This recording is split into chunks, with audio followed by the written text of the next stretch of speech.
হয় ৭২ সংখ্যক কেন্দ্ৰীয় ৰঙালী বিহু সন্মিলনৰ আজি ৰচিদ উন্মোচনৰ সভা। এই সভাত আমি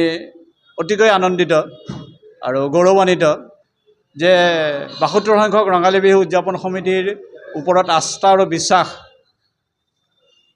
থকাৰ বাবে আজি এই সভাত যথেষ্ট সংখ্যক পুৰুষ মহিলা জ্যেষ্ঠজন ইয়াত উপস্থিত হয় আৰু আমাৰ এই উন্মোচনী সভাত আমাৰ জ্যেষ্ঠসকলে প্ৰায় আমাৰ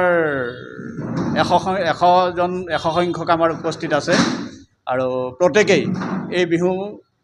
উন্মোচনৰ ক্ষেত্ৰত আস্থা আৰু বিশ্বাস প্ৰকাশ কৰিছে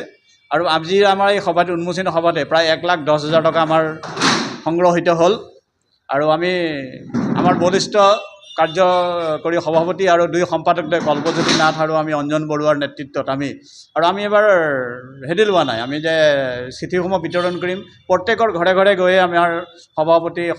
কাৰ্যকৰী সভাপতি আৰু সম্পাদকদ্বয়ে প্ৰত্যেকৰ ঘৰতে আমাৰ আজি উন্মোচনীৰ মিটিঙৰ সভাসমূহৰ চিঠিসমূহ বিতৰণ কৰিছে আৰু আমি আশাবাদী যে আগন্তুক ৭২ সংখ্যক ৰঙালী বিহুখনত আমি